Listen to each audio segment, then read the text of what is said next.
After 2 kids and a decade of marriage, she said, "I love you, but I need to feel alive again. Let's open our marriage." I said nothing, but when she packed a bag for her weekend away, she came back to empty closets and divorce papers waiting on the table. 10 years. That's a decade. It's 2 kids, a mortgage, 1,000 inside jokes, and a million tiny moments that weave 2 lives together into one. It's watching your son take his first steps on the grass in the backyard you both chose. It's holding your daughter's hand on her first day of school.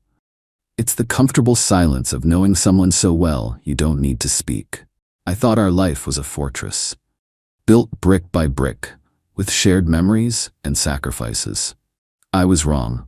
It was a house of cards, and my wife Megan was about to blow it all down with a single, devastating breath. The conversation happened on a Tuesday night. It was ordinary, aggressively normal. The kids, Liam, 9, and Chloe, 7, were in bed. I was on the couch, half watching a game, half scrolling through work emails on my phone. Megan was sitting on the other end, unusually quiet. She'd been different for a few months. Distant, restless. She'd started going out more with a new group of friends, single women from her yoga class, who talked a lot about living authentically and finding your truth. I thought it was just a phase, a way for her to have her own identity outside of being a mom and a wife. I supported it. I was a fool. She finally muted the TV and turned to me. Her face was serious, but her eyes had a strange, excited gleam I hadn't seen in years. "Mark," she said, her voice calm and rehearsed, "I need to talk to you about something important." I put my phone down. "Okay, what's up?" She took a deep breath, like she was about to dive into cold water. "I love you," she started. The 3 words that are supposed to be a comfort, but were about to become a weapon. "You are a wonderful father and a good man, but I feel like I'm suffocating. I've spent my entire 30s being a wife and a mother. I need to feel alive again. I need to feel desired and adventurous. I need to feel like me." I just listened, a knot forming in my stomach. I had no idea where this was going, but I knew it was nowhere good. "I've been doing a lot of reading, a lot of talking with my friends," she continued, gaining momentum. "And I think I know what we need to do. I think we should open our marriage." The words just hung there in the quiet living room, sucking all the air out. Open our marriage. It was a phrase so alien to the life we had built that it didn't even sound real. It sounded like something you read about in a magazine, something that happens to other people, to vapid, unhappy people in cities far away. "You want to see other people?" I asked, my voice flat. I was trying to process it, to understand the raw mechanics of what she was suggesting. "It's not about seeing other people," she said, already using the sanitized, therapeutic language she had clearly practiced. "It's about freedom. It's about being able to explore other connections without the guilt and the secrecy. It would be for both of us. You could have your own adventures too." I looked around the room, at the framed photos of our kids on the mantelpiece, at the worn spot on the arm of the couch where I always sat, at the whole decade of a life we had built. And she was talking about turning it into a cheap, disposable experiment because she was bored. I said nothing. I just stared at her. I couldn't find the words. What do you say to that? What do you say to the person you promise to love and cherish when they tell you that your love and your life are a cage they want to escape from, but only on weekends?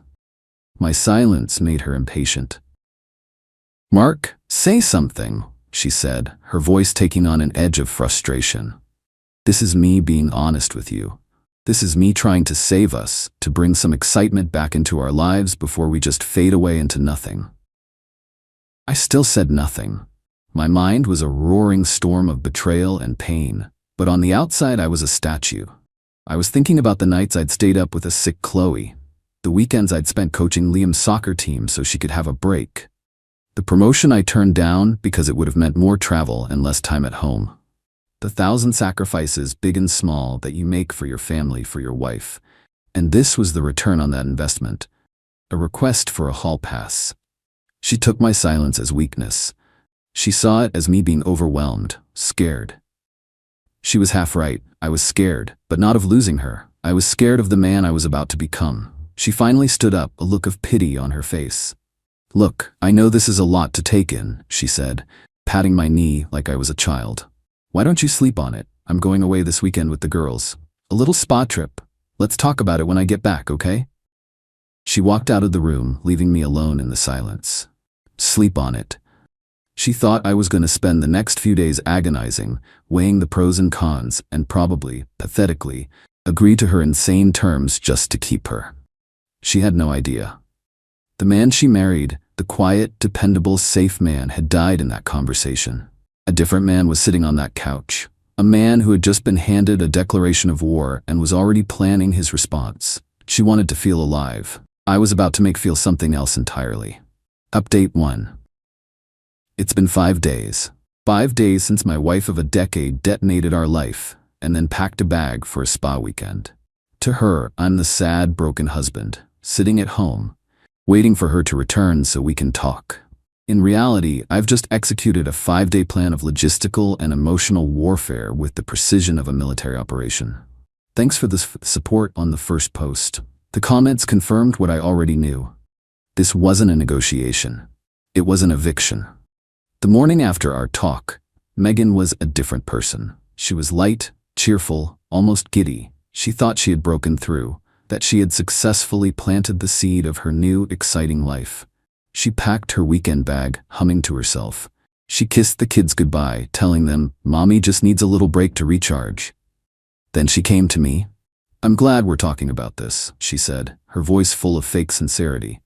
"I think this is going to be really good for us." I just looked at her. I didn't argue. I didn't plead. I just nodded. "Have a safe trip," I said. The moment her car pulled out of the driveway, I went into my office and closed the door. I didn't grieve. There would be time for that later. Now was the time for action. My first call was to my lawyer. I have a good one, a shark I've used for my business contracts. I explained the situation, leaving out none of the ugly details. His advice was clear and immediate.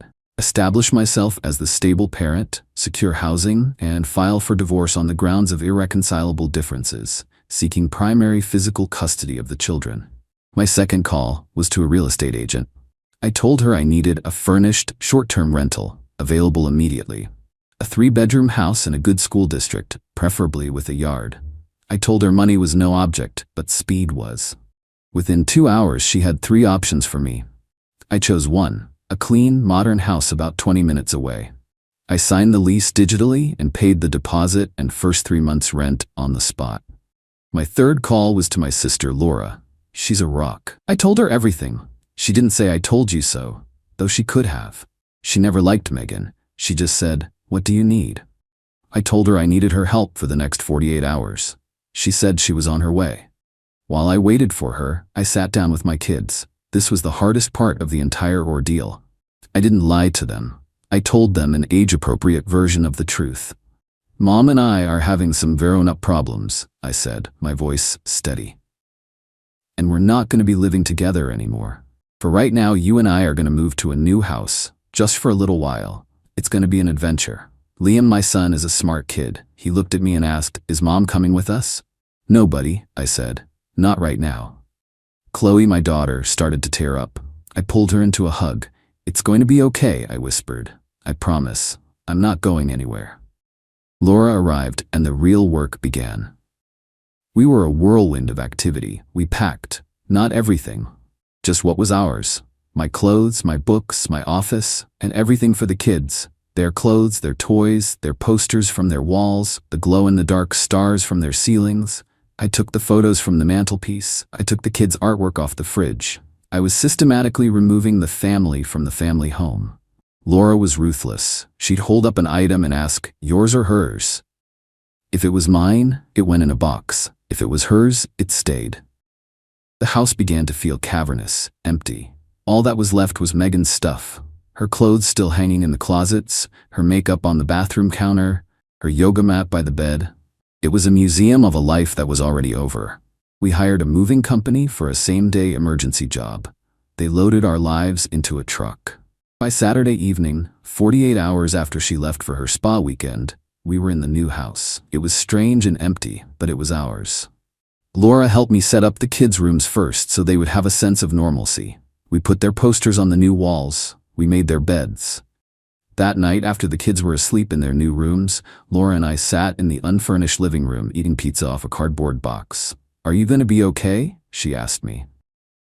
"I will be," I said. "I'm not the one you should be worried about." The next morning, Sunday, I drove back to the old house one last time. It felt like visiting a tomb. It was silent and cold. I walked through the empty rooms, a ghost in my own past. On the polished wood of the dining room table, the table where we'd shared 1,000 family meals, I left a single, large envelope. Inside were the divorce papers my lawyer had couriered over, already filed with the court, and a single sheet of paper with a handwritten note. It said, "I thought about your proposal. I've decided I want to feel alive again, too. I choose our kids. I choose my self-respect. I choose to be free of this. The house is yours until the lawyers sort it out. Don't contact me. Don't contact the kids. Your lawyer can speak to mine." I left my house key on top of the envelope.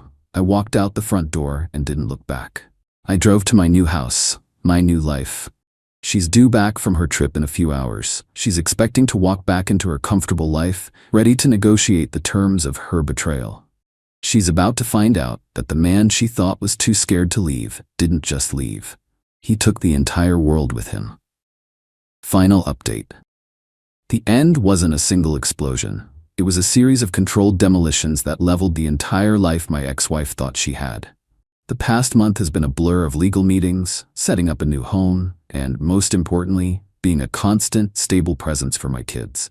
They've been incredible, resilient. We're finding our new normal, a quieter, more peaceful one. Megan came home from her weekend away to a house that was no longer a home. The first I heard of it was a string of frantic, hysterical voicemails that started about 2 hours after her flight was scheduled to land. I didn't listen to them. I had her number blocked, but they still came through to my voicemail. My lawyer had advised me to save everything. The calls turned into emails, long, rambling messages that swung wildly from rage to tearful pleading. She accused me of being a monster, of kidnapping the children. Then she'd switch to begging for forgiveness, saying she'd made a terrible mistake, that the open marriage idea was just a stupid fantasy she'd never go through with. It was all noise. The words of a person who had just realized that actions have consequences. Her first real taste of her new reality came when she tried to use her credit cards. I was the primary account holder on all of them. The day I moved out, I had them all canceled. She had no job. She had been a stay-at-home mom for 10 years, a decision we made together that I had always supported. But her allowance, the generous amount of money I transferred to her personal account each month, had also been stopped. Suddenly, the woman who wanted to feel desired and adventurous couldn't afford to buy groceries. The friends who had encouraged her little voyage of self-discovery, the ones from her yoga class, vanished almost immediately. They weren't interested in supporting a broke, hysterical single mom.